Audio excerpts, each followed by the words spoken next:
Eh bien, bonsoir.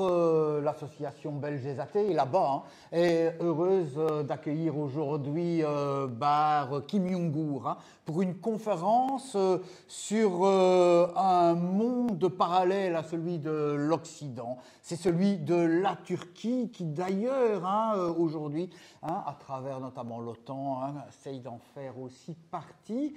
Et Bar, on s'est bien connu à l'université, Je pense que tu étais étudiant pendant que moi, j'étais déjà assistant. Je ne voudrais pas trop te vieillir non plus. Tu es bien plus jeune que je ne le suis, mais nous avions déjà noué quelques rapports d'amitié, notamment par le fait que tu n'as pas été un de mes étudiants, puisque c'est une licence, comme on disait à l'époque, en histoire de l'art et archéologie que tu as faite, pendant que moi j'étais dans le domaine de ce qu'on appelle les sciences humaines et sociales, mais je me souviens d'avoir eu ton frère également comme étudiant et nous étions connus à cette occasion.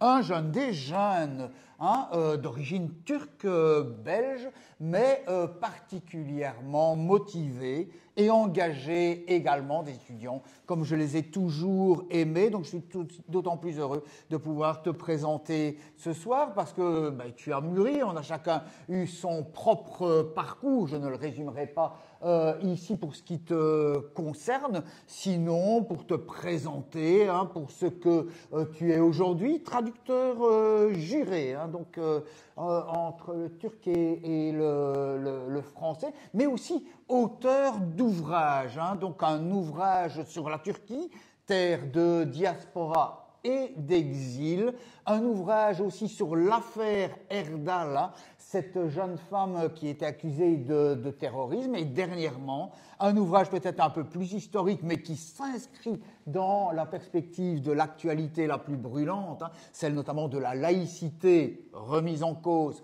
en Turquie, un ouvrage sur un personnage que j'ai vraiment pris beaucoup d'intérêt à connaître, Perklidja, début du XVe siècle. Il n'est pas le seul d'ailleurs, période particulièrement chahutée, chamboulée de l'histoire de la Turquie, à l'heure de la naissance de l'Empire ottoman, et puis ça sera bientôt la chute, comme on dit du côté occidental, de Constantinople, mais avant cela, une période particulièrement agitée dans laquelle on voit des penseurs qui s'en rompent nécessairement avec la religion, mais c'est notre problème en tant qu'athée, c'est de définir historiquement ce qu'est l'athéisme aussi, puisque la répression religieuse est à ce point forte qu'il est toujours particulièrement difficile de pouvoir être défini et s'affirmer comme athée, mais en tout cas, Perklidja était, on le considère comme un paysan, je l'ai vu, mais plus qu'un paysan, ça a été un leader d'un mouvement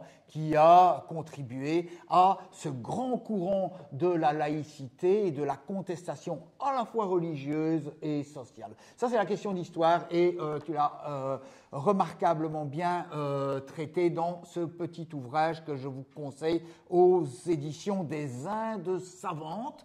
Mais ici, peut-être que tu commenceras par nous dire un mot, j'en sais rien. On n'en a pas trop parlé avant le début, avant que je ne te présente.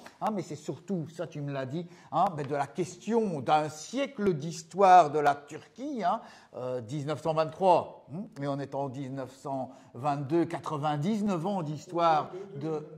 2022, excuse-moi, bien Pierre, 2022, on est 99 ans d'histoire de la Turquie et bien des changements entre cette Turquie moderne d'Atatürk du début 20e et cette Turquie d'Erdogan du début 21e siècle. Mais voilà, on va t'écouter avec beaucoup d'intérêt, Bahar. C'est à toi. Merci à l'association belge des athées pour cette invitation. Même si j'occupe la place la moins commode ce soir, je suis très heureux de vous retrouver, d'autant que nous sortons d'une période où nous avons été très éloignés les uns des autres. J'ai l'honneur et le plaisir de vous parler de la Turquie ce soir, un pays qu'on a toujours eu du mal à situer. Fait-il partie des puissances du Nord? Est-ce un pays du Sud? S'agit-il d'un pays asiatique, un pays qui devrait adhérer à l'Europe? Ou s'agit-il d'un pays moderne, un pays inscrit dans la tradition? On a toujours du mal à nous situer quand on parle de la Turquie. Alors, la Turquie, elle est connue à travers deux figures masculines. Comme vous le savez, on ne peut pas parler de la Turquie sans évoquer son fondateur, le fondateur de la République de Turquie, né donc en 1923. Son fondateur, comme vous le savez toutes et tous, c'est bien sûr Mustafa Kemal Atatürk. Et vous connaissez également le leader actuel de cette République, Recep Tayyip Erdoğan. Je suis sûr que si je vous parlais de Cemal Gürsel, Adnan Menderes ou Mesut Yilmaz, ça ne vous dirait pas grand-chose. Très souvent, la Turquie est évoquée à travers la carrière ou la vie de ces deux figures emblématiques et qui, à certains égards, sont soit dans la continuité au niveau de la méthode de gestion du pays, soit dans une contradiction et une confrontation totale, puisqu'ils appartiennent à des courants d'idées antagoniques. Alors, parler de la Turquie républicaine me pousse à vous parler évidemment de 1923, mais il faut bien comprendre que les idées républicaines sont nées bien avant. Les opinions laïques et les opinions, je dirais, modernistes sont inscrites dans l'histoire de la société turque. Et quand je parle de la Turquie, très souvent, on a du mal à situer cette population par rapport à d'autres communautés vivant dans notre pays, en Belgique, qui nous paraissent peut-être plus familières. Je pense au monde arabe, au Maghreb. La Turquie, ce n'est pas un pays arabe. Parfois, on confond la Turquie avec l'Iran. Le monde perse est est une civilisation voisine de la Turquie. Il y a eu des influences réciproques, mais le monde turc est tout à fait singulier. Il vit dans une région du monde que l'on appelle l'Asie mineure ou l'Anatolie, mais historiquement, le monde turc est lié à l'Asie centrale, à une région qui, globalement, se situe dans les ex-républiques d'Union soviétique, au nord de l'Afghanistan et de l'Iran. Et l'aventure turque, je dirais en Asie mineure, a commencé au tournant du Xe siècle avec des communautés nomades qui sont venues peu à peu peupler un territoire qui était à l'époque sous le règne byzantin, qui était un territoire byzantin. Peu à peu, il y a eu donc ces populations turques, poussées notamment par les invasions mongoles. Les Turcs se sont donc installés sous forme de petits beylikas, de petites principautés, un peu partout dans cette région du monde que l'on appelle l'Asie mineure. Et puis, la démographie oblige, il y a eu une confrontation avec les populations et notamment avec l'État dominant dans la région, c'était l'Empire byzantin. Première bataille de Manzikert, 1071, qui a permis ensuite aux Turcs de s'implanter de manière encore plus importante dans cette région du monde. Ensuite, il y a eu l'émergence d'un empire que l'on connaît moins que celui auquel se réfère Recep Tayyip Erdoğan. Il s'agit de l'empire seldjoukide qui, par la suite, a périclité. Des principautés sont nées des suites de la crise qu'a connue cet empire seldjoukide. Une des tribus composant ce monde turc installé en Asie mineure a commencé à faire parler d'elle. Il s'agit de la tribu d'Osman, qui était nichée quelque part dans le nord-ouest, non loin finalement des restes de l'Empire byzantin qui avait tendance à se rétrécir. Et puis, il y a eu cette période que j'évoque dans Perklija, dans mon opuscule historique. Perklija, prononcé ainsi, n'est pas connu en Turquie. Perklija se dit Börklüce en turc. Par contre, Perklija, c'est la manière dont il a été écrit par des chroniqueurs grecs. D'abord, le chroniqueur génois Doukas, et puis d'autres chroniqueurs plutôt latins, voire français. Mais ce soir, je ne comptais pas exclusivement vous parler de ce petit ouvrage. Je vous laisserai le découvrir. Je voudrais faire un petit crochet par cette expérience qu'a fait vivre Perklija sur les rives de la mer Égée. Il s'agissait d'un projet porté par des mystiques turcs qui étaient en rupture avec l'Empire ottoman et qui avaient comme idéal de créer une société de type égalitaire où la religion dominante serait universelle et qui embrasserait en fait toutes les communautés composant cette région de l'Asie mineure, notamment les juifs et les chrétiens. Et donc à l'époque, ils sont entrés en résistance face à un empire ottoman qui, certes, commençait à s'imposer parmi les autres principautés turques dans la région, mais qui était lui-même confronté à une invasion, à celle de Tamerlan, donc à une invasion mongole qui est venue et qui a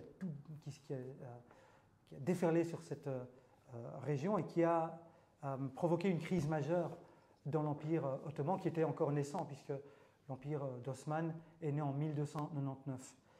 Börklüce, comme on l'appelle en turc, ou Börklüce Mustafa, lui, est entré en résistance contre cet empire ottoman dans les années 1415-1416. Il a pu obtenir 2 victoires lors de 2 batailles importantes, mais la 3e fois, il a été capturé, lui et ses milliers de compagnons, et il a fini crucifié à Éphèse, qui était déjà, encore et toujours à l'époque, une capitale du christianisme, une capitale importante du christianisme. Donc il faut savoir qu'à l'époque, les porte-paroles de l'islam dominant, de l'islam orthodoxe et conservateur, les considéraient comme des hérétiques, les considéraient comme des athées. Donc dans un texte de Idriss de Bitlis, Börklüce et ses hommes, et les femmes qui l'accompagnent aussi, parce ils ont monté une résistance qui était également mixte, il y avait des femmes combattantes également, eh bien, ils ont été taxés de mulahade el-batiniye, qui veut dire, mulahid en arabe veut dire athée. Donc on les traitait d'athées ésotériques. Donc on voit que déjà à l'époque, il y avait cette idée de rejet des courants dissidents et une sorte de labellisation qui fait référence à l'athéisme. Alors, le sujet de ce soir porte essentiellement sur la Turquie moderne, la Turquie telle qu'elle a été conçue par Atatürk. On ne peut pas dire que Mustafa Kemal est apparu sur la scène militaire et politique ex nihilo. Il est lui-même le produit d'une tradition. Il est issu d'un territoire qui était extrêmement cosmopolite et perméable à toutes les idées modernes de l'époque. Mustafa Kemal Atatürk, donc, c'est quasi 5 siècles plus tard. On est en 1881. Kemal Atatürk naît à Thessalonique, à Salonique, ou Selanik comme on l'appelait en Turquie à l'époque. Selanik était ou Salonique comme on disait à l'époque, était une ville très cosmopolite, comme je le disais, peuplée de juifs. Il y avait également une importante communauté franc-maçonne. Il y avait des Bulgares, une importante communauté turque, et il y avait une sorte de modus vivendi qui faisait que les gens se cohabitaient, il y avait une sorte de coexistence pacifique entre ces communautés. Sauf que le 19e siècle, comme vous le savez, a été marqué par les luttes de libération face aux monarchies, les courants nationalistes. Et à l'époque, donc, l'Empire ottoman, et là, ce n'est pas évident à se le figurer parce que les pays que nous connaissons aujourd'hui au Moyen-Orient et dans les Balkans n'existaient pas encore, ou ils étaient encore en phase de formation. Au moment où Atatürk est né, il faut savoir que l'Empire ottoman, celle dont je parle en partie dans ce livre, avait conquis les Balkans, mais était en phase de rétraction. Il avait conquis toute l'Afrique du Nord, excepté le Maroc, mais à la fin du XIXe siècle, l'Égypte s'étant détachée du territoire ottoman, il ne restait plus à l'Empire ottoman que la Cyrénaïque, la Libye actuelle. Au Moyen-Orient, l'Empire ottoman, c'était essentiellement la Mésopotamie, donc l'Irak actuel. La Palestine, Israël n'existait pas, il s'agissait de provinces ottomanes. La Syrie également était une province ottomane. Et l'Empire ottoman, en fait, descendait tout le long de la péninsule arabique jusqu'au Yémen. C'était une région, en tout cas celle de l'endroit où se trouvent les lieux saints de l'islam, à savoir la Mecque et Médine. C'était ce qu'on appelait le Hejaz. Quand Atatürk est né, il n'avait pas idée de ce que représentait en fait l'empire dans lequel il évoluait. Et je dois dire que, et là je pense que c'est un point important pour comprendre un petit peu la mentalité qui prévalait dans cet empire, qui était sur le point d'éclater, puisqu'il y avait ces mouvements nationalistes en Grèce, en Serbie, en Macédoine, qui se voulaient révolutionnaires et qui s'opposaient donc à la domination ottomane. Eh bien, à l'époque, la population turque, contrairement à ce qu'on pourrait croire, la population turque était marginalisée dans l'Empire ottoman. Les Turcs étaient essentiellement des paysans, pour la plupart analphabètes. Les populations qui étaient le plus, je dirais, ouvertes au commerce international et qui étaient les plus érudites, c'était les minorités non musulmanes.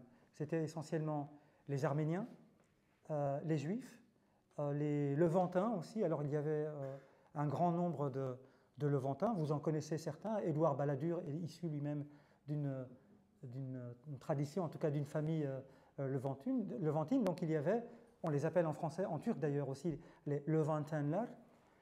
Il y a un quartier connu à Istanbul que l'on appelle Pangaltı aujourd'hui, mais qui vient en fait des mots italiens panicaldi, pain chaud. Donc il y avait une grande communauté italienne un peu partout, non seulement à Constantinople, mais un peu partout dans ces échelles du Levant, à Smyrne et ailleurs, car comme vous le savez, l'Italie, avant d'avoir été unifiée par Garibaldi, bien avant cela, je dirais, a été composée de puissances maritimes, de républiques maritimes, notamment des Pisans et des Génois, qui avaient des comptoirs un peu partout en mer Égée, et donc leurs héritiers, leurs descendants, sont devenus des citoyens ottomans qui avaient certains privilèges, notamment en termes de commerce international. Les Turcs, par contre, ne se définissaient pas forcément comme des Turcs. En fait, les gens qui habitaient ce vaste territoire que j'ai décrit tout à l'heure se sentaient plutôt appartenir à l'Empire ottoman. On se disait Osmanlı, on était citoyens ottomans. Et les Turcs se disaient eux aussi ottomans. Donc la conscience nationale turque n'était pas du tout développée. Elle était d'ailleurs bien moins développée que celle des Grecs, qui caressaient l'espoir de récupérer les anciens territoires. Byzance, Istanbul a été leur capitale pendant des siècles. Les empereurs byzantins étaient adoubés, étaient intronisés à Constantinople. Constantinople qui a été conquise le 29 mai 1453 par Mehmed II, le conquérant. Donc il y avait une conscience nationale, même un rêve de revanche peut-être en quelque sorte face à la puissance turque dominante. Pareil pour les Serbes et les autres populations balkaniques. Par contre, la population turque n'était pas encore acquise au nationalisme tel qu'il a été développé par Atatürk. Et c'est d'ailleurs un point très intéressant. Il faut savoir que les Turcs étaient tellement éloignés des lieux d'érudition que l'alphabétisation passait parfois par leurs voisins grecs, qui étaient des écrivains publics ou qui avaient été scolarisés à travers les églises que l'on trouvait un peu partout en Anatolie, parce que les Grecs faisaient partie, étaient l'une des millettes, l'une des nations peuplant l'Empire ottoman. Et donc il y avait des Grecs en Cappadoce, il y avait les Grecs pontiques, donc, qui vivaient sur les rives de la mer Noire, il y avait les Grecs égéens, Et donc il y avait un certain nombre de paysans turcs qui écrivaient le turc en caractère grec. Vous le savez de vos cours d'histoire, hein, l'Empire ottoman à la fin du XIXe siècle était appelé l'homme malade de l'Europe.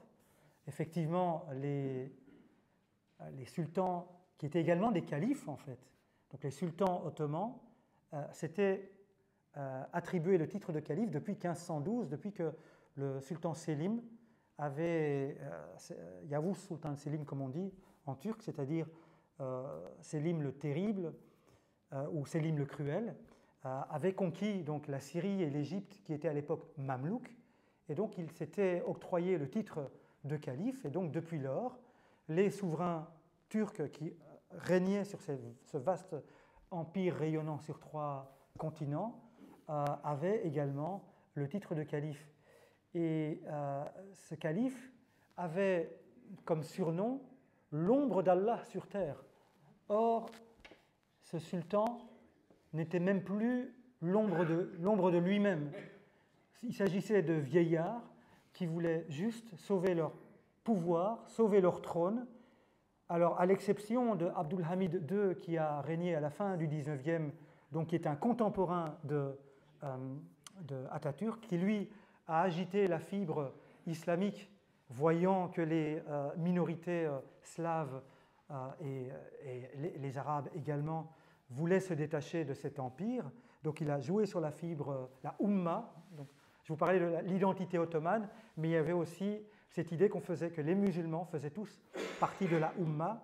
Avec l'éveil du nationalisme arabe, Abdülhamid, qui était un sultan extrêmement autoritaire, a tenté de faire revivre cette solidarité interislamique, mais ça n'a pas marché. Ça n'a pas marché d'abord parce que les populations arabes s'étaient vraiment aliénées, il y avait un éveil national arabe, ils ne voulaient plus de l'occupation turque, mais aussi parce que l'empereur, le sultan, le calife, Abdülhamid en particulier, faisait l'objet d'une véritable opposition, voire d'une résistance de la part de certains de ses sujets, et notamment de la part d'un courant nationaliste qui est lui aussi né, comme Mustafa Kemal, à Salonique, et qui est celui des unionistes, incarné par un parti qu'on appelle le Ittihad ve Terakki, c'est-à-dire le parti Union et Progrès. Il s'agissait d'un parti libéral, inspiré, influencé par la Révolution française, mais qui n'était pas ni tout à fait anticlérical, ni tout à fait antimonarchique. Alors il y a une grosse confusion autour de l'héritage du mouvement unioniste.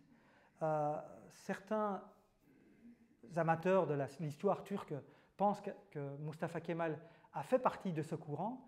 Il n'en est rien. En fait, quand Mustafa Kemal était encore un jeune, un enfant, en fait, il a choisi de s'inscrire à une école militaire contre l'avis de sa maman. Son père était déjà décédé. Et donc à l'époque, il a fait l'école à Salonique, et puis il a été à Monastir, qui est une ville de Macédoine. Il a été envoyé en mission en Syro-Palestine. Et en 1905, plutôt que d'adhérer au parti Union et Progrès, il a créé son propre mouvement clandestin, révolutionnaire. Mustafa Kemal, lui, était un vrai révolutionnaire qui voulait renverser le pouvoir d'Abdülhamid II. Il a créé un petit mouvement clandestin qui s'appelait Patrie, et puis qui s'est appelé Patrie et Liberté. Alors, Mustafa Kemal, lui, était un vrai amoureux de la Révolution française. C'était un francophile qui a appris le français par lui-même. Il aimait se lancer dans des joutes verbales avec ses compagnons d'armes, mais très vite, son discours à la fois anticlérical et, disons, en opposition avec le pouvoir, donc antimonarchique, lui a attiré les foudres de la hiérarchie militaire, et donc il a été à chaque fois ballotté d'un front à l'autre à un moment justement où l'Empire était en train de prendre l'eau. Et il n'a jamais véritablement adhéré au parti Union et Progrès, aux unionistes qui, eux, quand ils ont pris le pouvoir au détriment de Abdülhamid II, ont en fait plongé les restes de l'Empire ottoman dans une situation catastrophique et ont commis des crimes abominables. Certains d'entre eux, vous les connaissez d'ailleurs. En fait, Atatürk n'a jamais été dans leur manière de voir les choses. Il les a critiqués dès le début. Il a toujours été en marge. Il a toujours suscité également l'appréhension, et des préjugés de la part des dirigeants du parti Union et Progrès, ce qui explique qu'à chaque fois qu'il voulait avoir voix au chapitre et voulait les critiquer, il était éloigné de Constantinople. Pendant ce temps, ces gens-là qui voulaient se débarrasser d'Abdülhamid, non pas pour mettre fin à la monarchie, mais pour diriger le pays avec la dynastie ottomane, eux étaient dans une logique plus gestionnaire. Ils n'avaient pas aucunement la volonté de créer un État moderne. Ils étaient vaguement influencés par la franc-maçonnerie, mais ils n'étaient pas pour autant des patriotes convaincus. D'ailleurs, quand va éclater la Première Guerre mondiale, ce triumvirat du parti Union et Progrès, donc qui est dirigé par Enver Pacha, Talat Pacha et Cemal Pacha, en fait, se met à disposition de l'Empire prussien, de l'Allemagne, ce qui provoque la colère d'Atatürk. Mais on n'en est pas encore là. En fait, à la fin du XIXe siècle, il y a un mouvement libéral au sein de la société, de l'élite, on va dire, ottomane, donc une volonté de réformer les institutions, de se mettre au diapason de l'Europe, mais il s'agit de tentatives qui finalement n'aboutissent à pas grand-chose. Il y a en les années 1870 un moment que l'on a appelé Meşrutiyet, c'est-à-dire un moment de monarchie constitutionnelle. Très vite, Abdülhamid II y a renoncé, d'abord parce qu'il y avait des mouvements de révolte à l'intérieur même de l'Anatolie, donc dans cette espèce d'espace vital du monde turc. Il s'agissait des Arméniens qui, eux aussi, voulaient un territoire indépendant. La conséquence en fait, de cet éveil national arménien a été terrible, puisque Abdülhamid II a constitué des milices qu'on a appelées les Hamide alayları en turc, c'est-à-dire les troupes hamidiennes, essentiellement composées de Kurdes, qu'il a envoyées dans les provinces orientales de l'Empire pour les mater. Donc cette répression des mouvements arméniens, de la résistance arménienne, préfigurait déjà le génocide du 24 avril 1915, étant donné que les représailles ont été terribles, d'autant que l'armée ottomane était également équipée ou flanquée en fait, d'unités qui elles-mêmes avaient combattu l'Empire russe. Il y avait notamment des cavaliers, de redoutables cavaliers circassiens qui ont assisté l'armée ottomane, et donc les massacres ont été très très importants dès cette époque-là, ce qui a valu en fait à Abdülhamid II, au sultan absolutiste, d'être qualifié en Europe de sultan rouge. On l'a également appelé le grand seigneur, S-A-I-G-N. Ensuite, donc il y a eu ce mouvement unioniste qui a voulu mettre un terme, ou en tout cas limiter les prérogatives du sultan, et puis finalement ils se sont arrangés pour faire venir son frère, Mehmed V, qui était un vieux sultan qui n'avait plus grand-chose à voir avec la politique, et c'était une sorte d'homme de paille. Ensuite, donc, comme je vous l'ai expliqué tout à l'heure, il y a eu la Première Guerre mondiale, mais avant cela, il y a eu les guerres balkaniques qui ont été catastrophiques. Suite à ces guerres balkaniques, les populations turques ont été massacrées dans les Balkans, donc, et donc il y a eu un mouvement de population, notamment la famille de Mustafa Kemal, qui vivait à Salonique, est venue s'installer à Istanbul. Et malgré cela, Mustafa Kemal, lui, restait loyal, étant donné qu'il était militaire de l'appareil ottoman. Il n'avait pas véritablement voix au chapitre, Par contre, il se distinguait par son héroïsme sur le terrain, alors que tous les autres commandants, les membres du triumvirat, cumulaient les défaites face aux Russes, face aux Britanniques, face au mouvement nationaliste dans les Balkans. Lui, Atatürk, est le seul à avoir réussi, et c'est quasi unique dans l'histoire ottomane, à freiner l'avancée britannique. C'était lors de la bataille de Gallipoli, des Dardanelles. C'est un combat mémorable, quand bien même Atatürk était à ce moment-là, contre son gré, sous le commandement allemand et notamment du maréchal Liman von Sanders. Atatürk était en tant qu'homme de terrain, a commandé des petits paysans déguenillés et a été tellement loin, je dirais, sa vision stratégique était tellement visionnaire qu'il est parvenu à placer ses hommes au bon endroit avant le débarquement des forces franco-britanniques. Et puis il a eu cette posture d'homme de combat qui l'a fait entrer dans la légende. D'ailleurs, il y a une phrase qui revient dans la propagande, je dirais, kémaliste, et qui montre un peu le jusqu'au boutisme en fait d'Atatürk et sa loyauté vis-à-vis de ses propres hommes et de tous ces petits paysans mobilisés. Il disait j'attends de vous non pas que vous combattiez, mais que vous mourrez.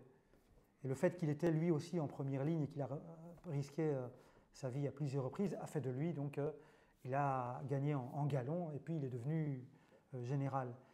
Donc je vais vous passer toutes ces étapes parce qu'il ne s'agit pas d'un cours d'histoire sur la fin de l'Empire ottoman.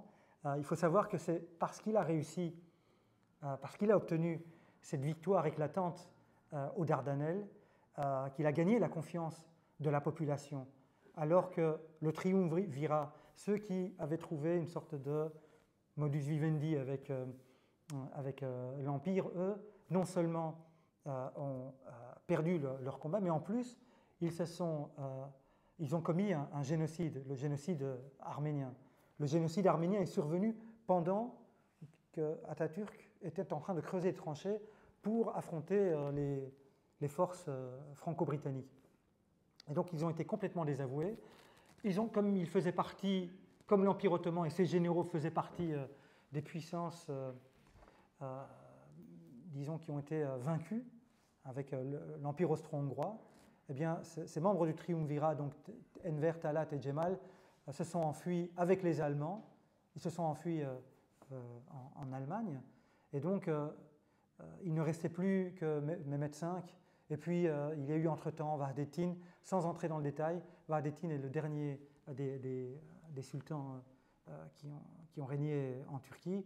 En fait, il y a eu le traité de Sèvres, la défaite de l'Empire ottoman sur quasi tous les fronts, et puis l'occupation de la Turquie, donc de l'occupation de l'espace, je dirais, du foyer historique des Turcs. Et c'est là que Atatürk s'est dit, c'est le moment de lancer ma guerre de libération. Donc il a profité d'une inspection qu'il devait mener du côté de Samsun en 1919 pour lancer une guerre de libération. C'est intéressant parce qu'il est passé de statut de sous-officier sous les commandes dans la hiérarchie militaire ottomane, d'un empire donc, à celui de chef d'une rébellion. Le monarque à Istanbul avait décrété qu'il fallait l'assassiner, l'abattre, parce qu'il nuisait à la collaboration qu'ils avaient avec les Britanniques.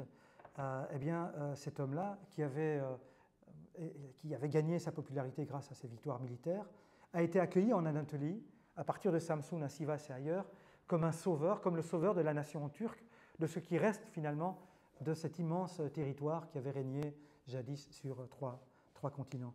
Et c'est ainsi en fait qu'est née la légende d'Atatürk. Il a dirigé une guerre de libération entre 1919 et 1922.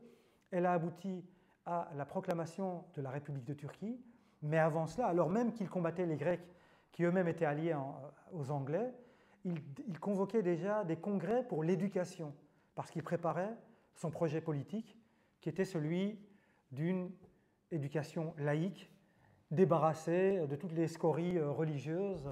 Et donc, dès qu'il a créé sa république, il a fait en sorte que les madrasas, donc les écoles religieuses, soient fermées et qu'elles soient remplacées par des écoles publiques, gratuites, obligatoires, dépendant du ministère de l'Éducation nationale. Alors, Atatürk, il est connu d'abord pour ses victoires militaires, mais également pour ses révolutions, parce qu'il a véritablement transformé ce territoire ottoman, ou ce qu'il en restait, en une république moderne, progressiste même, puisque le droit de vote pour les femmes est apparu dès décembre 1934, 10 ou 11 ans avant la France, par exemple. Mais avant cela, il a fait des choses encore plus audacieuses. En 1922, il abolit le sultanat. En 1924, donc quelques mois après la proclamation de la République, il abolit le califat. Donc le monde musulman se retrouve décapité. Il y avait cette espèce de figure tutélaire de tous le chef de la Oumma, qui était l'empereur. Eh bien, ces empereurs n'existaient plus. C'était une république moderne, dans laquelle la femme avait désormais une place importante. Bon, il a existé des mouvements de suffragettes, etc. Donc il y avait des mouvements civils qui étaient extrêmement limités aux métropoles, Smyrne, Boursa en partie et Istanbul. Mais finalement, lui, le militaire, a imposé les choses. Donc il a créé, si vous voulez, il a imposé une révolution de par le haut, un féminisme d'État, une révolution culturelle toujours par le haut. Il n'avait pas véritablement de parti politique. Enfin, il avait un parti politique, le Parti républicain du peuple, mais comme il avait cette aura de vainqueur, de sauveur, personne n'osait vraiment le contester. Et donc c'est en profitant de cette notoriété et de cette intouchabilité dont il bénéficiait qu'il a pu faire avancer toutes ces réalisations. Mais il faut savoir qu'il y a eu énormément de réticence de la part de la population la plus réactionnaire. Certaines tribus kurdes, mais également certains courants religieux comme les Naqshbandis qui existent encore et toujours et qui ont dû jouer les sous-marins tout au long de la République pour vivre et qui existent de nouveau aujourd'hui grâce à Erdogan parce qu'il leur a donné un certain nombre de pouvoirs et de privilèges. Il y a eu en 1930, par exemple, une révolte de chefs religieux à Izmir, Menemen olayları, les événements de Menemen, qui ont conduit au lynchage d'un jeune officier qui s'appelait Kubilay. Suite à cela, Atatürk a été impitoyable. Donc il y a eu des tribunaux militaires qui ont été constitués, la peine de mort, visant donc les chefs de ces émeutes. Il y a eu plusieurs révoltes kurdes qui ont été matées. Et donc ça, c'est la partie plus sombre en fait d'Atatürk, qui pour lui, les mouvements kurdes, c'était essentiellement des mouvements réactionnaires, manipulés par les Britanniques, féodaux, et qui visaient à restaurer la charia et le califat. Donc c'est ainsi qu'il essayait de, disons, faire accepter ces opérations militaires extrêmement meurtrières. Donc il y a eu effectivement des massacres à son époque. Ça, c'est le côté sombre du personnage. Le côté pile, c'est qu'effectivement, il a fait de la Turquie un pays extrêmement moderne et qu'aujourd'hui, le régime Erdogan essaye de démanteler, détricoter, éplucher petit à petit. Et il essaye, et voilà 20 ans maintenant qu'il est au pouvoir. Alors là, je fais un pas énorme parce que je passe de 1923 quasi à 2022. Mais pour faire bref, Atatürk, il meurt en 1938. Ses deux plus grandes réalisations, j'insiste sur ce point parce qu'aujourd'hui nous sommes réunis autour de la question de la laïcité. S'il y a véritablement un terrain de lutte entre les forces, je dirais, réactionnaires et progressistes en Turquie, c'est le terrain de l'éducation. Et c'est vraiment là qu'il a essayé de marquer le coup dès l'aube de la République. Et il l'a fait en créant des structures qui étaient expérimentales, mais qui ont quand même fortement influencé la société turque. Dans un premier temps, il a créé ce qu'on a appelé les halk-evleri, donc les maisons du peuple, qui étaient elles-mêmes héritières des foyers turcs, créés par les unionistes pour justement essayer de donner une identité nationale turque, éveiller l'identité nationale chez les Turcs. Mais comme il les trouvait trop ethnicistes, voire racistes, il a changé le nom des foyers turcs en maisons du peuple. Et il s'agissait véritablement de lieux d'érudition, des bibliothèques, des espaces de lecture. On y faisait du théâtre, on y organisait l'assistance sociale. Il y avait un certain nombre d'activités qui pourraient faire peut-être penser aux maisons du peuple, aux case dei popoli, comme on en connaît en Italie. Sauf qu'il n'y avait pas toute la culture, je dirais, socialiste ou communiste telle qu'on a pu la connaître en Italie. Il faut savoir que Mustafa Kemal connaissait le mouvement communiste. Il le connaissait à travers la lecture, mais également parce que sa guerre de libération a été financée par Lénine. Et donc, depuis de la proclamation jusqu'à sa mort, en fait, il est resté en bon terme avec l'Union soviétique, quoiqu'il ne voulait pas soviétiser sa république. Je ne sais pas si vous avez déjà été à Istanbul. À Istanbul, il y a la place de la République, la place Taksim. Sur la place Taksim, il y a le Cumhuriyet Anıtı, donc le monument de la République. Eh bien, si on fait attention, il y a deux personnages à la gauche, donc à droite quand on regarde le monument, à la gauche d'Atatürk. Il s'agit de deux dirigeants soviétiques, de militaires, de chefs de l'armée rouge, un ukrainien et l'autre russe. Il s'agit de Frunze et de Vorokhilov. Donc il y a des éléments, il a essayé d'emprunter, en fait, c'est à la fois la force et la faiblesse en fait, de Mustafa Kemal. Étant donné qu'il voulait créer une république moderne, influencée par les Lumières, donc il a combattu les Français, pour des bonnes raisons, parce que c'était une puissance coloniale, mais il a pris de l'héritage français ce qu'il y avait de plus progressiste, donc les idées les plus modernes, les plus humanistes. Il a pris de la Suisse le code civil, et donc très vite les femmes ont eu le droit de divorcer, il a interdit la polygamie, etc. Mais il a également été influencé en partie par Mussolini, notamment à travers l'adoption de son code pénal, et par ailleurs, il était très proche de l'Union soviétique qui a financé en quelque sorte sa révolution, tout en combattant les communistes parce qu'il ne voulait pas.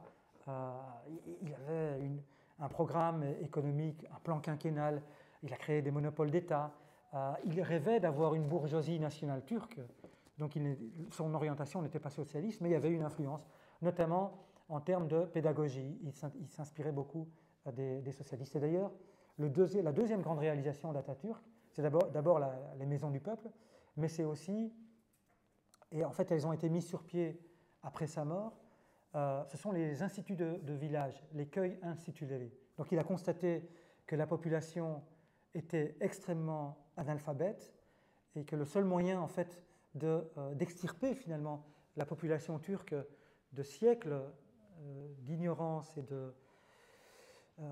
et d'aliénation à cause de la religion, c'était d'amener la culture jusqu'à la campagne. Et donc il a créé des écoles dans des zones pilotes du pays. En fait, il a théorisé en fait ce principe. Et comme il est mort trop tôt, ce sont son ministre de l'Éducation et le directeur des écoles primaires de Turquie, nommément Ali Şan et Ismail Hakkı Tonguç, qui ont véritablement mis sur pied ces instituts de village. Si vous voyez les photos de ces instituts de village, vous diriez, mais ça ressemble à l'Union soviétique des années 20, avec cette volonté, avec ces trains qui allaient faire de la propagande dans les villages et qui organisaient des pièces de théâtre, etc. Donc on a un petit peu le même... Ça sent communiste, ça a l'odeur, ça a le goût, mais ce n'est pas du communisme. Et donc, vous voyez, il y a des photos de jeunes filles jouant de la mandoline ou du piano. Ils avaient développé dans ces instituts de village, mais ce n'était plus à l'époque d'Atatürk, il est mort en 1938, c'était de 1940 à 1954. Et donc, on y pratiquait la pédagogie active. Donc, les paysans devenaient techniciens aussi. Il y avait des laboratoires qu'on créait dans des villages reculés. Donc, c'était assez révolutionnaire comme projet. Il faut savoir qu'à sa mort, et c'est souvent le cas avec les gens qui sont porteurs d'un idéal, c'est-à-dire que les idéaux meurent souvent avec ceux qui les ont portés. Les révolutions meurent souvent avec leurs architectes, si je puis dire. Et donc par la suite, il y a eu une volonté de pérenniser en fait son projet, mais ça ressemblait plus à une coquille vide, d'autant que sa répression vis-à-vis des milieux conservateurs a fait qu'à sa mort, il y a eu une sorte de revanche de la part des milieux conservateurs contre les kémalistes. Et donc, au sortir de la Deuxième Guerre mondiale, la Turquie a tenté de rester neutre et a déclaré la guerre à l'Allemagne nazie tout à la fin du conflit. Finalement, la Turquie post-kémaliste a choisi une orientation états-unienne et a pris les crédits de Truman. Elle s'est inscrite dans le plan Marshall et est devenue farouchement anticommuniste. Et il faut comprendre, et d'ailleurs en contrepartie, Washington a demandé au Parti républicain qui était en voie de déliquescence à cause de l'émergence de tous ces milieux conservateurs, et dans le chef notamment du Parti démocrate. Donc, le parti d'Atatürk s'appelle le Parti républicain du peuple.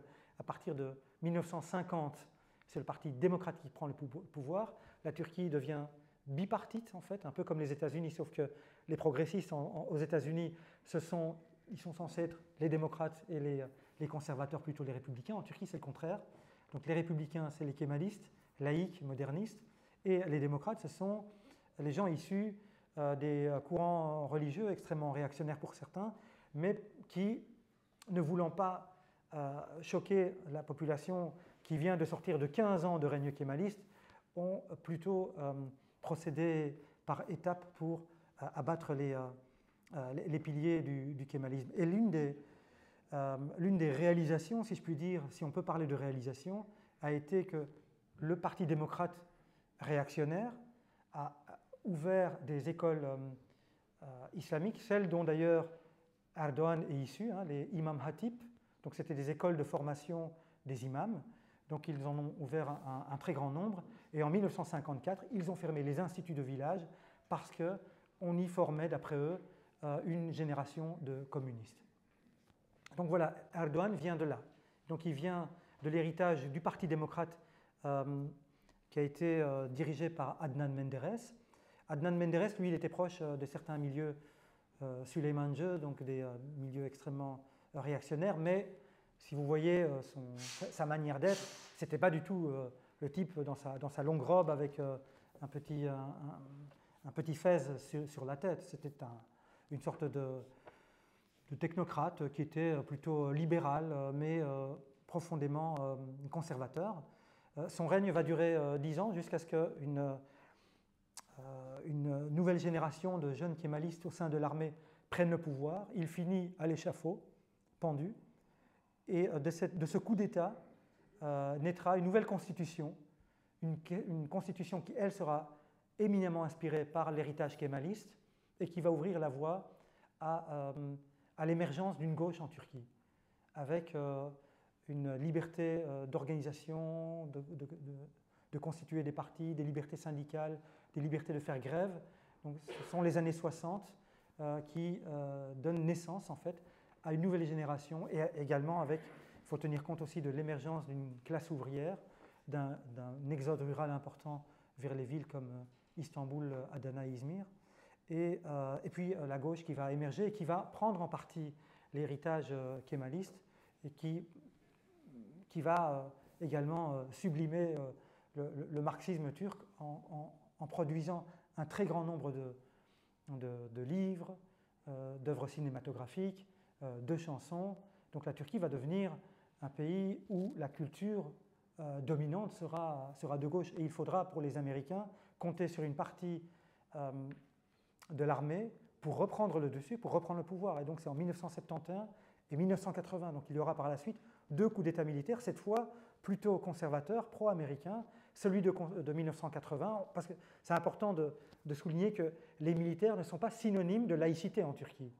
Certains militaires, effectivement, se réclamaient de l'héritage de Mustafa Kemal, tandis que d'autres étaient farouchement anticommunistes. Et il faut comprendre que la proximité géographique et culturelle en fait, de la Turquie par rapport au monde soviétique faisait que l'islamisme en Turquie s'est fortement teinté d'un discours anticommuniste très violent. Et ça a conduit à des confrontations très importantes dans les rues d'Istanbul et ailleurs, donc dans les années 60, 70, 80 et encore aujourd'hui. Je pense que pour Erdogan, vous en savez suffisamment pour que je vienne à vous parler de ces 20 ans de pratique, étant donné que tous les jours, on a droit à notre petite déclaration de sa part, hein, qui, un jour, il insulte les athées, hein, quand il y a eu le mouvement dans le parc Gezi à Istanbul, hein, je ne sais pas si vous vous souvenez de cela, ou alors les révoltes étudiantes. Une phrase comme ça qu'il a prononcée qui était assez révélatrice de son référentiel en fait idéologique. Il avait dit Bunlar, donc eux, en parlant des étudiants, ce sont des gauchistes, ce sont des athées, ce sont des terroristes. Donc on voit qu'autour de cette triade, en fait, il y a ses ennemis jurés, ceux qu'il combat en fait depuis des décennies, puisque lui aussi vient de la matrice islamiste pure et dure, celle de Erbakan.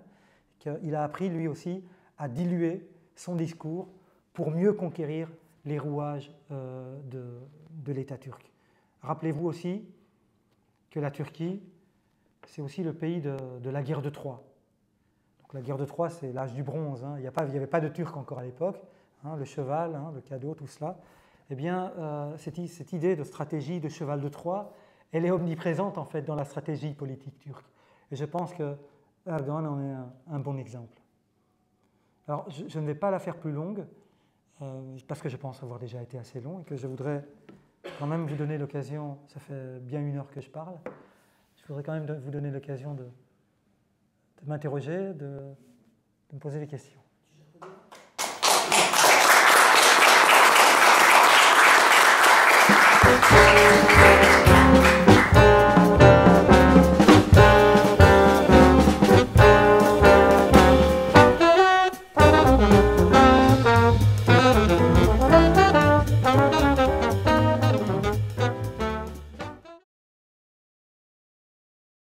On voit que depuis 2010, Erdogan perd du terrain, il est de moins en moins populaire.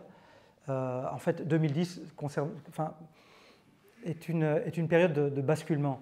De 2002 à 2010, plus ou moins, il était vu comme quelqu'un qui a relevé le niveau de vie de la population, qui a renvoyé l'armée dans les casernes et a permis à la société civile d'être plus visible. Il a notamment aboli la peine de mort.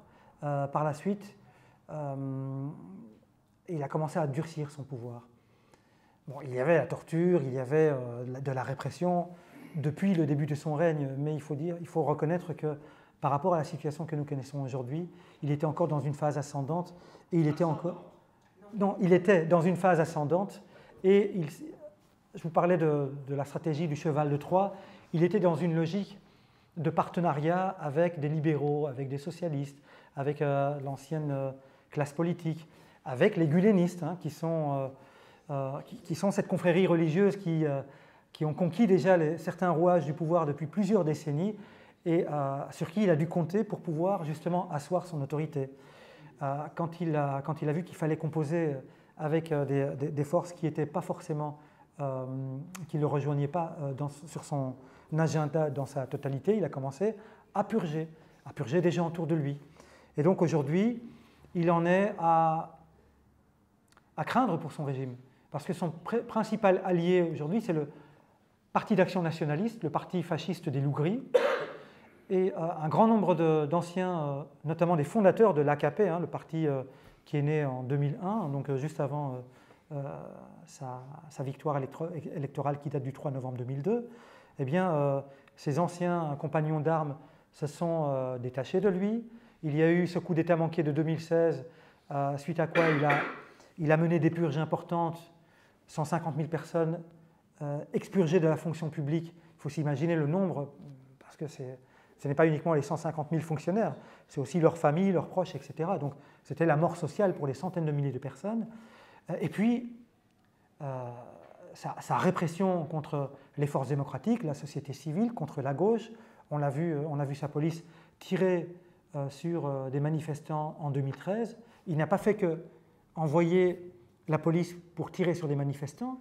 Il a également revendiqué l'assassinat des manifestants en applaudissant les assassins. Et donc il a été très loin en fait dans sa logique de confrontation avec ses opposants. Et alors, cerise sur le gâteau, il est empêtré dans une crise économique.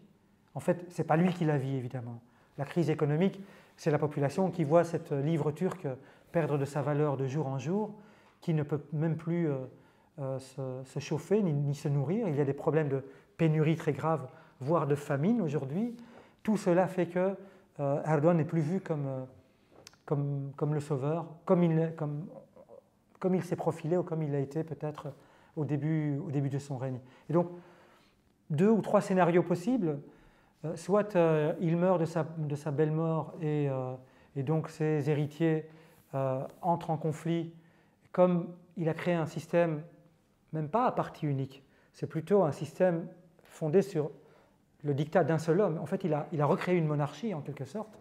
Donc, oui, depuis son palais, il s'est construit un palais qui est composé de plus de 1000 chambres, hein, comme vous le savez. C'est digne de Louis II de Bavière. Tout à fait. Plus une maison d'été, plus des Boeing privés, enfin, donc toute une série de... Mais oui, je l'ai ravi. Oui, je l'ai même fait un film à l'intérieur. Ah, très bien. Donc il s'est aliéné un certain nombre de gens, y compris des gens très proches. Donc soit ce sera la dissension au sein de la famille AKP, soit l'opposition va continuer sur cet élan, hein, comme elle a réussi avec les dernières élections municipales, où elle a réussi quand même à gagner les principales villes de Turquie. C'est quand même une ablation importante. Hein. Perdre Istanbul, la ville qu'il a réussi à conquérir dans les années 90, comme il le dit lui-même, hein, celui qui perd Istanbul, celui qui conquiert Istanbul et qui conquiert la Turquie, un quart de la population turque quasi, enfin un cinquième ou quoi, vit quand même dans cette mégalopole. Et donc aujourd'hui, il est dans une phase descendante, il est vraiment dans une grande difficulté, et donc il essaie de trouver des alliances, y compris en essayant de draguer un certain électorat kurde. Mais donc tout peut arriver. Alors la troisième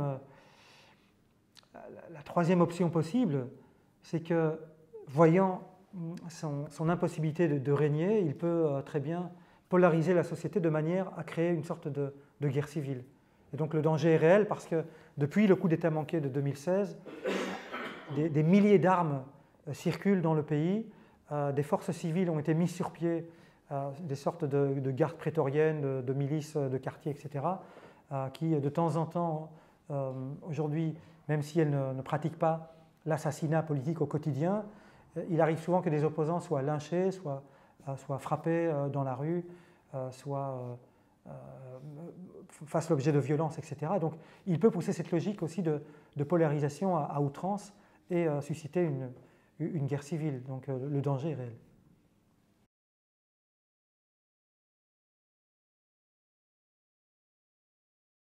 Je crois que vous avez entièrement raison. Vous avez entièrement raison de souligner ce clivage de classe qui existe et qui est en quelque sorte le talon d'Achille de l'opposition. Effectivement, si Erdogan a réussi à percer dans des municipalités stambouliotes qui étaient acquises à la gauche républicaine, on va dire, c'est aussi parce qu'il y a eu de la part de cette gauche républicaine une sorte de snobisme à l'égard des religieux, des gens qui étudiaient dans les écoles imam Hatip. Il faut savoir que les imam Hatip, jusque dans les années 50, et même plus tard en fait, hein, on considérait que ceux qui sortaient comme Erdogan des écoles imam Hatip, c'était tout simplement les laveurs de cadavres. Parce que pour des raisons rituelles, voilà, il fallait une cérémonie voilà, mortuaire. Et donc, c'était les gens qui connaissaient un petit peu quelques règles de base de la religion qui en sortaient. Et donc, c'était les gens du peuple qui fréquentaient ces écoles-là. Et puis, effectivement, les idées laïques ont davantage percé dans les métropoles qui sont évidemment les passerelles vers le monde, hein, où se brassent toutes les idées les plus nouvelles. En revanche, l'Anatolie profonde, elle, est restée fortement ancrée dans l'islam traditionnel. Et c'est sur ces clivages-là également que Erdogan a joué, en créant d'ailleurs, en cristallisant en fait ces deux pôles autour de concepts qui sont presque ethniques, voire raciaux. Il a traité la bourgeoisie laïcisée de Turcs blancs et les autres, hein, donc les gens du peuple plus conservateurs, il les a qualifiés de Turcs noirs, hein, Aktürkler, Beyaz Türkler et Kara Türkler. Et donc, c'est également en se profilant en tant que porte-parole de tous ces laissés-pour-compte qu'il a réussi à percer parmi les pauvres. Et aujourd'hui, en fait, cette gauche républicaine qui aurait très bien pu balayer Erdogan déjà en 1994, pour la simple raison qu'il s'était présenté, toute ressemblance avec la campagne électorale française actuelle est purement fortuite. Il y avait plusieurs candidats républicains qui se sont affrontés au moment où Erdogan s'est présenté. Et donc, il a profité de cette division pour pouvoir remporter la mise. Il n'aurait jamais réussi à percer à Istanbul, mais finalement, c'est une ville, comme vous le savez, Istanbul, c'est une ville extrêmement, extrêmement moderne, même s'il y a une partie de la population d'Istanbul, nouvellement, ou en tout cas implantée depuis quelques décennies seulement, extrêmement marginalisée et méprisée par la vieille garde kémaliste, oui, en effet. Alors aujourd'hui, il y a une troisième alternative qui se profile, celle d'une gauche plus socialiste, plus radicale, qui est appuyée par la gauche kurde, hein, le HDP, le Parti démocratique du peuple, qui, elle, aurait plutôt tendance à soutenir le CHP qui a remporté les élections à Ankara, Izmir, Istanbul, Adana, donc le parti principal de l'opposition principale, celle de Kemal Kılıçdaroğlu, mais qui rechigne à la soutenir complètement parce que cette même opposition laïque, elle, a plutôt tendance à vouloir faire alliance avec des partis centristes, des anciens erdoganistes, etc., qui n'ont aucun principe et qui ne rêvent que de pouvoir reconquérir leur siège et leur fauteuil. Et donc, voilà, il y a une troisième voie qui se profile, mais qui reste encore fort marginale, quoique il ne faut pas oublier que la gauche kurde et toutes les petites gauches, les myriades de petites d'organisations démocratiques turques, ça représente quand même presque 7 millions d'électeurs.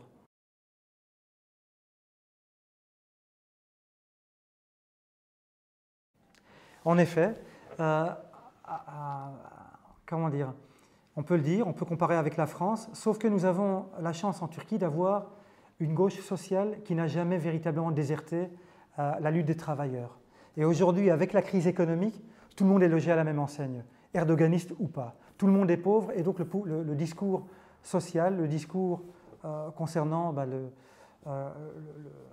les standards de vie, une vie digne, un travail décent, commence également à gagner la base de l'AKP.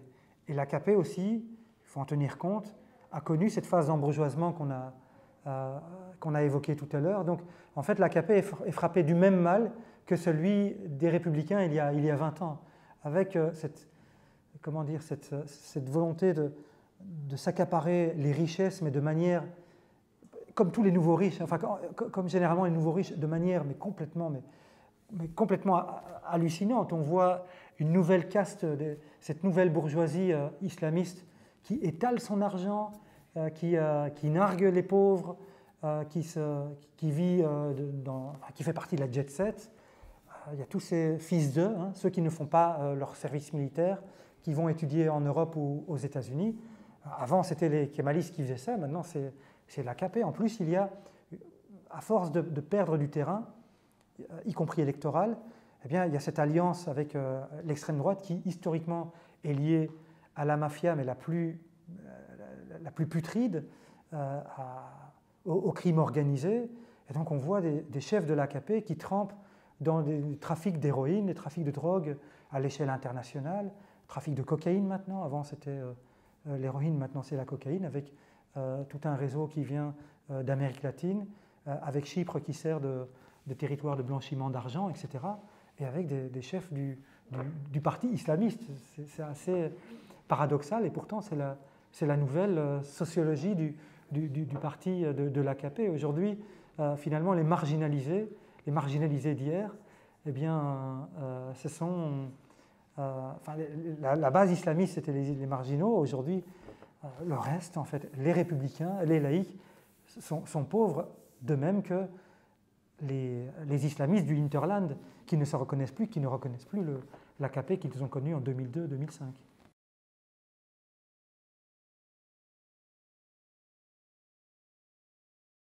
Alors, il y a eu deux épisodes en termes de changements, je dirais, radicaux. C'est la constitution de 60 qui a été amenée par les militaires, et la constitution de 82 qui, elle aussi, a été instaurée par des militaires, qui étaient des courants militaires de nature différente, voire antagonique. En 82, il y a eu le retour en force, en fait, du religieux, pour la simple raison qu'on venait de sortir d'une décennie de plomb où la gauche radicale et l'extrême droite s'affrontaient dans la rue. Il y avait un contexte de guerre civile, des massacres très importants, des pogroms organisés par l'extrême droite, notamment contre les Alévis et contre les quartiers socialistes de gauche. Il y avait des grèves armées. On était dans une situation quasi de pré-révolutionnaire au début des années 80. Et le 12 septembre, quand le général Evren a pris le pouvoir, il a pris le pouvoir avec l'aval de l'OTAN, avec l'aval de Washington. Ce qu'il a fait très vite, c'est rouvrir et rendre les cours d'enseignement religieux obligatoires pour couper l'herbe sous le pied de la gauche, pour empêcher justement cette conscientisation, parce que très souvent, les mouvements révolutionnaires naissaient dans les universités, les lycées, et donc il voulait calmer la société turque, stabiliser l'économie turque, un peu sur le modèle de Pinochet en fait, en créant une génération de Chicago Boys, enfin en se flanquant plutôt de gens qui étaient plutôt dans les affaires. Il voulait à tout prix éviter que la Turquie ne bascule, lui bien sûr et les Américains voulaient à tout prix que la Turquie ne bascule dans le camp socialiste.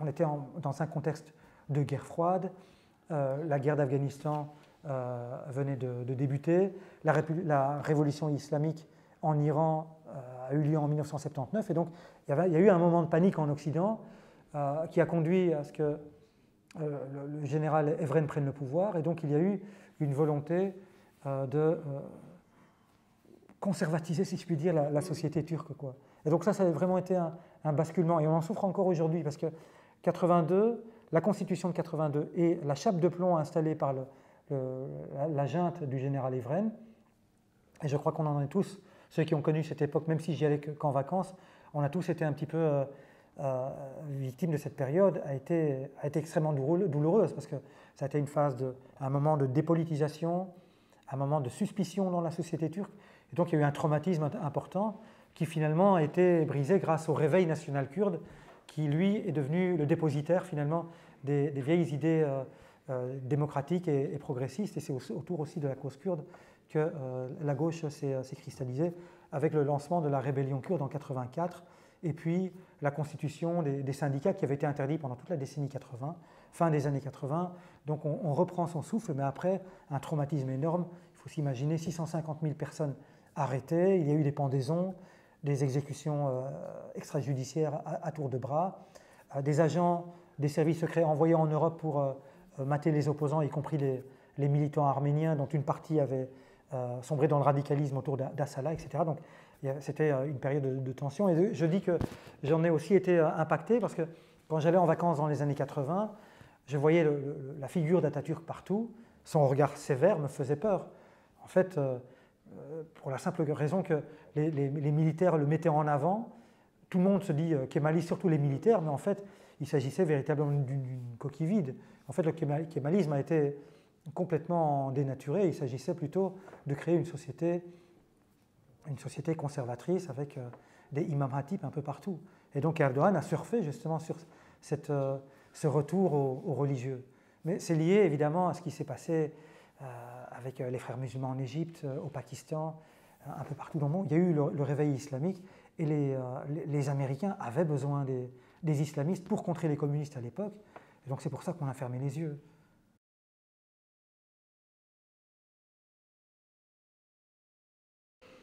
En général, quand on est contre Erdogan, on est contre Erdogan dans tous les, sous toutes ses facettes, dans tous les dossiers, sauf exception, quelques rares exceptions. Mais sinon, voilà. Et en Turquie, effectivement, c'est important d'évoquer la dimension athée de la société turque, parce qu'on a beau dire que la Turquie est à 99% musulmane, certains disent 99%, d'autres disent 90%. On a vu ces dernières années le désintérêt d'une grande partie de la population vis-à-vis de la religion, à force de gaver les gens de religion, à force d'ouvrir des écoles coraniques, à force de convertir des églises ou des musées en mosquées, à force de nourrir en fait le ministère du culte sunnite, la Diyanet, de milliards et de milliards, les gens voient bien que tout ça, ça sonne creux et ils ne trouvent pas leur intérêt là-dedans. Et un grand nombre de musulmans se détournent de la religion. Il y a beaucoup de mosquées vides en Turquie, donc il a beau essayer d'encaserner les gens dans les mosquées, ça ne marche pas parce que les gens ils ont faim, parce qu'ils ont d'autres préoccupations et que voilà, on en a vite soupé. Je veux dire, ça remplit pas une vie et ça remplit pas un frigo non plus. Et donc aujourd'hui, la Turquie, c'est à peu près, on ne sait pas, mais on pense qu'il y a à peu près 9, 10, 11 millions d'athées ou de gens qui rejettent l'islam d'une manière ou d'une autre. Alors, il y a beaucoup de musulmans sunnites qui se sont détournés, je dirais, du credo islamique, du référentiel islamique. Certains se sont orientés vers le déisme, certains se disent agnostiques, et d'autres proclament leur athéisme. On a en Turquie un athéisme dernéi, une association athée. Et donc l'athéisme est une identité que l'on peut décliner plus facilement que dans d'autres pays majoritairement musulmans. Il faut le reconnaître. En Turquie, la laïcité est dans la Constitution. On parlait de la Constitution tout à l'heure. Et donc on a le droit d'être athée, même si, avec Erdogan au pouvoir, il est de plus en plus difficile de s'exprimer comme tel. Alors, généralement, les gens qui sont athées s'inscrivent dans un discours et dans un héritage, je dirais, politique et culturel plutôt à gauche, plutôt républicain. Et comme il existe des structures, je dirais, partisanes autour de ces valeurs, de républicanisme, de laïcité et d'athéisme, nommément le Parti républicain du peuple, mais pas seulement. Il y a un parti de gauche, il y a un parti communiste, il y a une myriade de partis qui se disent marxistes, léninistes, etc. Il y a le mouvement national kurde et le parti démocratique des peuples, le HDP, qui est un parti parlementaire, même si les dirigeants de l'HDP sont actuellement en prison. Donc tout ça, ça fait quand même pas mal de monde. Alors, ils ne votent pas tous pour le même parti, puisque, comme je le disais tout à l'heure, le CHP, Parti républicain du peuple, et le HDP, le parti qu'on appelle pro-kurde, qui est plus à gauche que le CHP, n'ont pas forcément le même discours. Il y a des convergences par rapport à la toute-puissance d'Erdogan, mais sur un certain nombre de points, notamment sur la question de l'autonomie kurde, il y a des divergences importantes. Et c'est le problème un petit peu que j'évoquais tout à l'heure avec cette maladie originelle qui fait partie du nationalisme turc, qui a été mise en avant par Atatürk et qui se veut ethniciste et qui a méprisé en fait les autres peuples d'Asie mineure en fait, et notamment je pense aux Arméniens, aux Grecs, mais aussi aux Kurdes bien entendu. Et donc, qu'est-ce qu'ils représentent aujourd'hui? Si on pouvait les quantifier, je ne sais pas, mais on parle de 8, 9, 10 millions d'athées, d'agnostiques, de laïcs. Mais il faut savoir aussi qu'un grand nombre de citoyens turcs font partie d'une hétérodoxie que l'on appelle l'alévisme, et que les alévis sont quand même 15 à 20 millions sur une population d'à peu près 85 millions d'habitants. 15 à 20 millions, ce n'est pas négligeable. Il faut savoir que les Alévis ne se revendiquent pas d'un véritable Dieu, d'un Dieu omnipotent, d'un Dieu qui domine, hein, un Dieu transcendant. En fait, l'alévisme est plus une gnose qu'une véritable religion. C'est plus un courant philosophique qu'une théologie très hiérarchique où il y aurait avec un prophète et un être tout-puissant. Non, dans l'alévisme, c'est l'homme qui est Dieu. Et Dieu est à l'échelle humaine, en fait.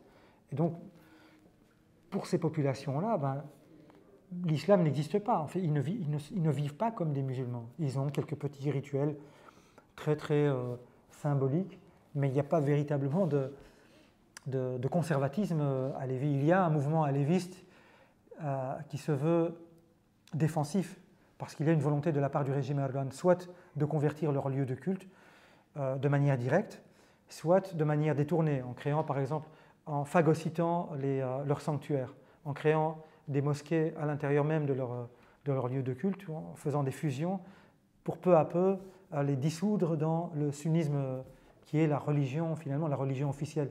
Alors je ne l'ai pas dit, et c'est vraiment un tort, c'est que la laïcité turque, elle est quand même très particulière. Elle ne ressemble pas du tout à la laïcité française. Il ne s'agit pas, à proprement parler, d'une séparation entre l'Église, ou la mosquée d'une part, et l'État d'une autre. En fait, ce qu'a fait Atatürk, c'est soumettre l'islam. C'est créer un rapport de subordination entre l'État et la religion.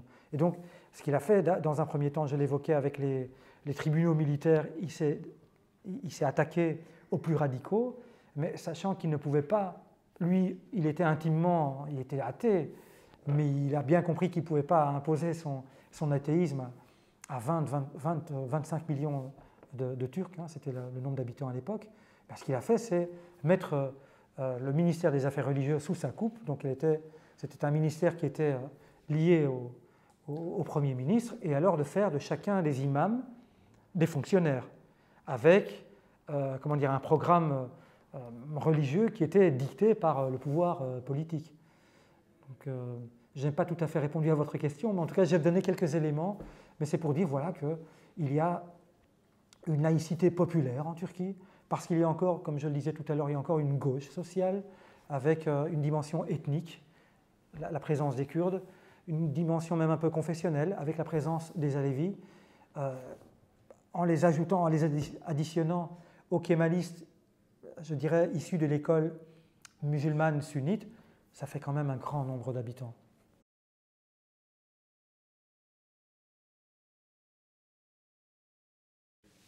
Excellente question. C'est une question tellement excellente que je n'ai pas envie d'y répondre parce que c'est vraiment l'un des côtés obscurs de la société turque. Donc, s'il y a convergence de point de vue sur un dossier entre les laïcs et les religieux, c'est précisément sur la question de l'accueil des réfugiés, des migrants et des Syriens en particulier, et des Afghans accessoirement. Donc effectivement, il y a un racisme rampant qui est de moins en moins rampant, qui est de plus en plus véloce et violent, étant donné que de plus en plus on voit dans certains quartiers dominés par l'électorat d'Erdogan, mais aussi dans des quartiers plus laïques, des violences faites envers ces étrangers. Et donc, l'argumentaire qui accompagne en fait ce rejet de l'étranger dépend du courant politique auquel vous appartenez. Alors, pour certains, c'est simplement parce qu'ils veulent rester entre Turcs et qu'ils sentent leur culture se dérober sous leurs pieds, avec du ourdou, avec de l'arabe qui est quand même qui sont des langues relativement étrangères à la société turque. Et puis des républicains et des laïcs qui, eux, craignent que Erdogan se serve de ces gens, de ces migrants, comme un réservoir électoral qui va encore plus les isoler et qui va encore plus les plonger dans une société archaïque, médiévale, où les femmes ne pourront plus circuler librement, où la polygamie va revenir, etc. Donc il y a des arguments différents, mais finalement la finalité, c'est qu'il y a une une xénophobie qui est diffuse dans la société turque et qui est partagée, y compris par des gens de gauche, et je suis triste de devoir le reconnaître.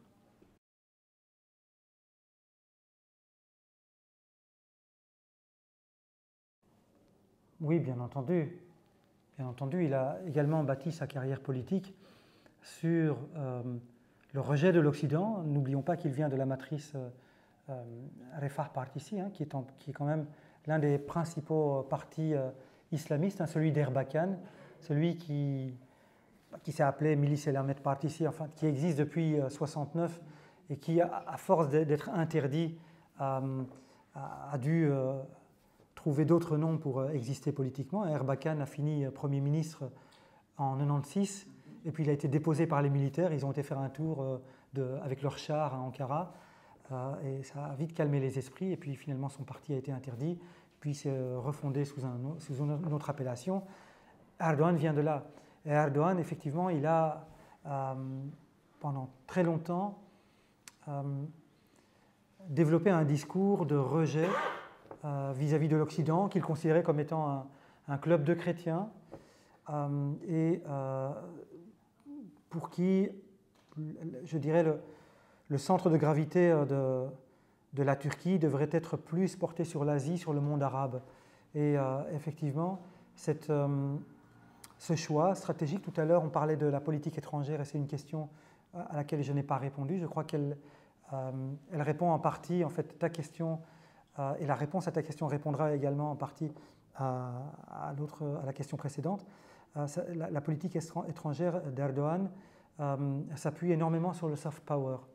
Et sur le soft power joué à la fois par la Diyanet, donc son ministère des Affaires religieuses, qui a trouvé en Europe un débouché magnifique avec l'immigration turque conservatrice, puisque de plus en plus, cette immigration est utilisée comme levier pour influencer les élections à la fois en Europe, mais également en Turquie, pour polariser à la fois la société turque et la société européenne. Et donc, à travers ce soft power, à travers le ministère des Affaires religieuses et l'argent qu'il injecte là-dedans pour justement peser dans les sociétés où l'immigration turque est présente, fait partie de cette stratégie et fait craindre aussi de la part des Occidentaux cette volonté d'envahir, de conquérir, d'autant que l'AKP, même en Belgique, il lui arrive de publier des slogans sur sa page Facebook où on voit un homme tenant une croix et l'autre le croissant, et où on évoque justement ces vieilles guerres telles qu'elles ont existé à la fin du Moyen-Âge entre l'Empire ottoman et les royaumes chrétiens. Et puis alors, son autre pouvoir et son autre puissance à l'étranger, ce sont aussi ces organisations caritatives qui lui servent de carte de visite, notamment en Afrique. On n'a jamais vu la Turquie avoir autant de partenariats avec l'Amérique latine, avec l'Asie, avec l'Afrique, en utilisant à la fois des ONG qui sont marquées religieusement, mais pas seulement. Et donc, il y a une volonté de la part d'Erdogan, dans ce monde globalisé, finalement, de, je dirais, diversifier ses partenaires. Et donc, il y a un rapport d'amour-haine avec l'Europe. Donc, de temps en temps, on va frapper à la porte de l'Europe. Enfin, Erdogan, il a demandé, justement, suite à la crise ukrainienne, il a fait sa crise de jalousie. Il a dit, attendez, vous permettez à l'Ukraine, qui n'a rien à voir avec l'Europe, d'être candidate, et vous vous apprêtez à l'accueillir en tant que telle. Et nous, alors, ça fait depuis 50 ans qu'on frappe à votre porte. Et puis de l'autre, il va développer un discours europhobe et plus caressé dans le sens du poil à la fois de son électorat conservateur et de la Oumma qu'il veut représenter à l'échelle internationale. Donc il est à la fois un pan-islamiste, à la fois pan-turquiste, avec une politique dirigée spécifiquement vers l'Azerbaïdjan. On l'a vu l'année passée avec son invasion de l'Artsakh, du Nagorno-Karabakh, un territoire qu'il a réussi à arracher à l'Arménie et à donner en fait à son allié, le dictateur Aliyev. Et puis au-delà, donc, il essaye d'avancer ses pions dans les républiques turcophones, notamment au Kyrgyzstan, Ouzbékistan, etc. Et donc il est à la fois pan-islamiste, à la fois pan-turquiste, mais il a aussi, je dirais, une carte, il joue aussi une carte un peu tiers-mondiste. Et donc il va voir l'Amérique latine, il essaye de se rapprocher, on l'a vu, de Chavez et puis de Maduro. L'Iran, il a développé avec l'Iran un rapport économique qui a quand même fait grincer des dents en Occident, notamment avec, pour monnaie d'échange, l'or, hein, qui a servi en fait à contourner les sanctions visant l'Iran. Donc il joue sur plusieurs tableaux, mais je pense aussi que c'est l'exercice du pouvoir qui a fait que quand on a une telle notoriété, une telle popularité, chaque fois qu'il parle maintenant, ben, on s'arrange pour... Enfin, il y a des directs avec Doha, la capitale du Qatar. Enfin, on l'écoute partout dans le monde. On fait des directs avec ses discours, même ceux qui sont prononcés au sein de son parti au Parlement. Donc, c'est dire à quel point il sait que quand il parle, c'est toujours Urbi et Orbi, quoi. Un grand merci à vous.